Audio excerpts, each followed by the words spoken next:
Maybe you're starting to explore a career as an appraiser and want to know if now is the right time to get started. Or you're measuring your career span in decades and want to find out more about the latest apps, technology, and resources that can make your life and work a bit easier. Get the answers and insight you need with Beyond the Numbers, a podcast from McKissock Learning. I'm Julie Mohlendorp-Floyd, course and curriculum developer and instructor here at McKissock. Join me and an expert guest each week as we dive into the topics that matter most to appraisers, from industry and education news to marketing and other insights to help you run your business more effectively. If you'd like to stay at the forefront of appraisal news, boost your career, or just learn more about the profession, subscribe to Beyond the Numbers with McKissock Appraisal at Apple Podcasts, Spotify, or wherever you get your podcasts. Hope to see you there soon. Welcome to Beyond the Numbers with McKissock Appraisal. I'm your host, Julie Mohlendorp-Floyd, a certified general appraiser in Missouri and Kansas, and course and curriculum manager and instructor for McKissock. Today, our guest is Rich Correll, principal at Correll Commercial Real Estate Services. It's a firm providing appraisal and consulting solutions for commercial properties for financing, litigation, and estate reporting. Today, as part of our Focus on Commercial series, our topic is, what's up with the office market? So welcome, Rich, and thanks for being with us today. Thanks, Julie. So while the COVID pandemic is officially over, the impacts are still to be determined in many areas. One of the biggest question marks is that office sector.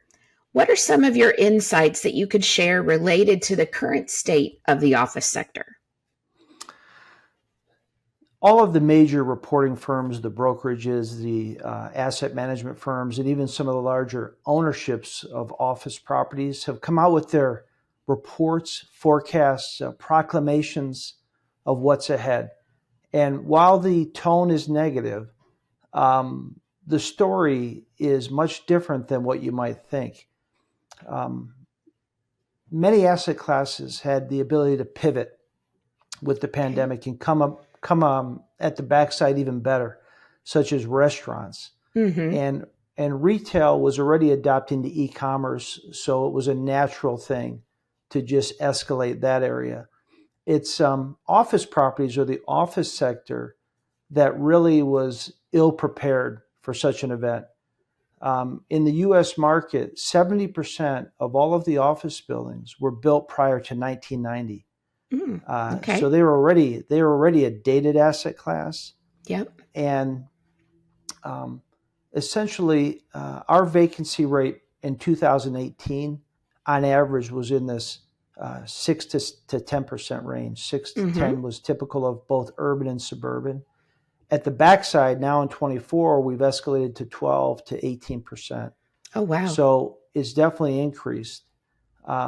But many of the major office ownerships are raising their hands and they're raising their hands and waving and saying, you guys don't know the whole story. The reality is the newer office properties that were built 2015 to present, 127 million square feet of those better properties were leased between 2020 and today. Wow. 127 million. Every other property below that age lost net occupancy. Oh, wow. So the only why do you think that is? Perform.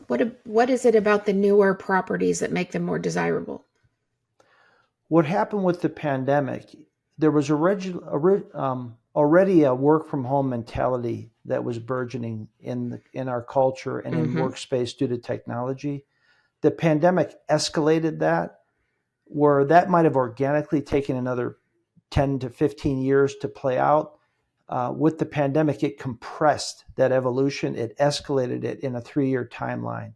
The employee at the backside of the pandemic was a different employee than pre-pandemic. And the companies had to face a new reality of work. So office buildings, unlike other assets, were not able to pivot. And the employee of the post-pandemic had a lot more demands.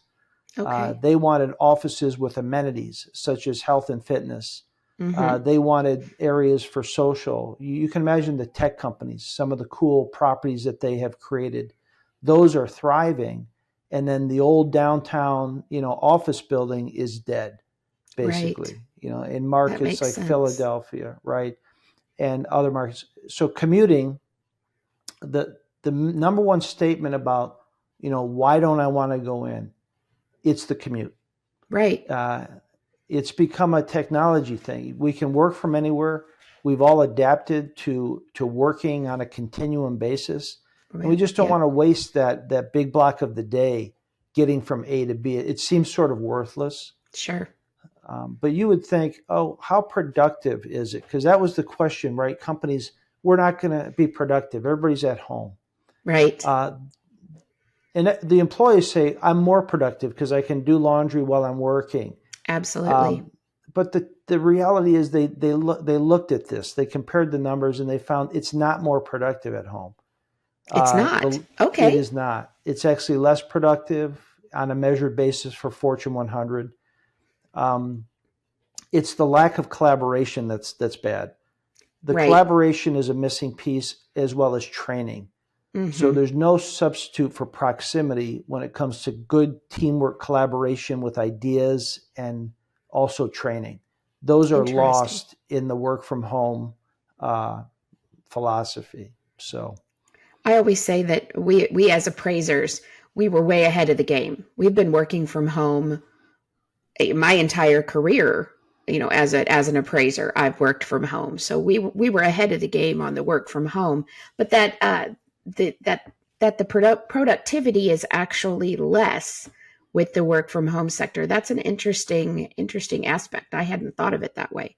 I think I'm pretty effective via Zoom, but I do understand the missing piece of the human connection and the proximity theory. I agree with that. So, and what it do you see probably happening in the varies by short industry. term as these leases start to expire? And that's what a lot of people have brought up. The short term is not great. It's not great as these old buildings represent the primary supply. It doesn't look like there will be strong renewals as companies contract space and need less. And it doesn't look like there's going to be a good outcome till post 2030. It's going to Okay. languish in oversupply and evolution during these next 6 years in the face of actually construction going down to the bottom. Construction is at its lowest point in 20 years for new office developments. Okay. So, as an appraiser, when we have a contraction in development, we're going to try to catch up. But it's not just catching up because a lot of assets have to go to conversion.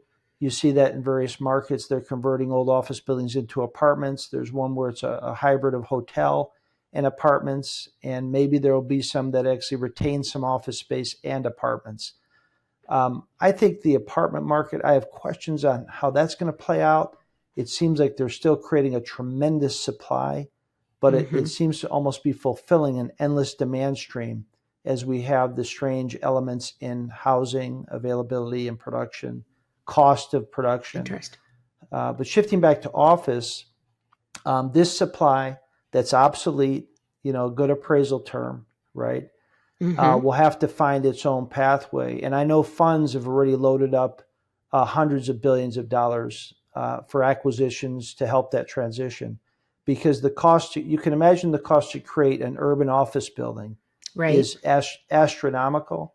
Mm-hmm. But the existing ownership might be underwater with debt. And as leases expire and they don't renew, that could become a bad asset. There's funds ready to pick those assets up at a lower basis and do something with it. So I think it'll be an easy evolution. It's not the dark ages of office. And the reality is, as we sit here today, 77% of Fortune 100 workers are in a hybrid work environment right now, with Okay. the average amount of time at the office being 3 days. Okay. So that's kind of solidifying as I think, a key point going forward. Hybrid's here to stay.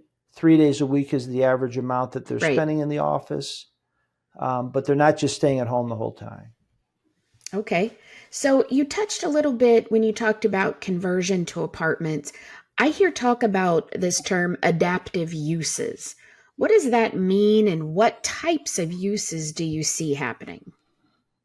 Well, I think apartments has been the biggest one because of the demand for residential space. And I think that an office tower in an urban setting has a good ability to transfer to apartments versus a hotel or other uses. It's Makes another sense. multi-tenant, a bunch of people use. Other than that, I don't know what else it could do. There's one example where they converted an office tower in a very prime location to a data center, Oh, okay. but it was more driven by location. It was Mm, such a tough location for real estate that the data center worked. But I think as we look at urban America and even suburban with some of these older offices, it'll be a tougher. What the word on the street is, it's harder to find positions where anything works mm-hmm. than anything. So there's going to be a Right. lot of stuff that just doesn't make sense financially to convert to another use. It'll just be they can play the low price game. Mm-hmm. They can start leasing the call centers or going for just a price game on some of these assets. They'll fall to a lower tier of use and value. Okay. And there is a big value theme, right? Mm-hmm. There's no question that value decline is occurring and is imminent and Mm-hmm. will continue. But it's not catastrophic. It's just happening. And it's going to be on a vertical, meaning the best assets are going to actually increase in value, Okay. but these obsolete assets are going to have problems. They've had their day. Mm-hmm. They had their day in the pre-pandemic where everything was a certain different culture. They Sure. did not pivot. They can't pivot, and they're left with vacancy and lower rents, and obviously, as we know, not lower costs. Mm-hmm. So the operating costs of utilities, taxes, insurance are all going up in the face of lesser demand. Interesting. Are there any markets out there where traditional offices are actually doing well? As you can imagine, the best markets are the smaller markets and the Okay. tech markets. The worst markets on a chart that I was looking at, New York, Chicago, L.A., San Francisco's the number one worst market in terms of Hmm. office use recovery. Variety of factors there. It's facing headwinds in the urban environment, but it's also facing commuting and cultural headwinds out on the West Coast. But the West in general has had the higher vacancy compared to even the Midwest.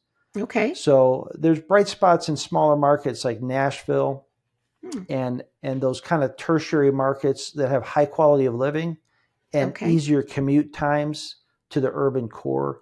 It's the big giant cities that I've seen the most pain in, like Philadelphia had a giant amount of vacancy, Hmm.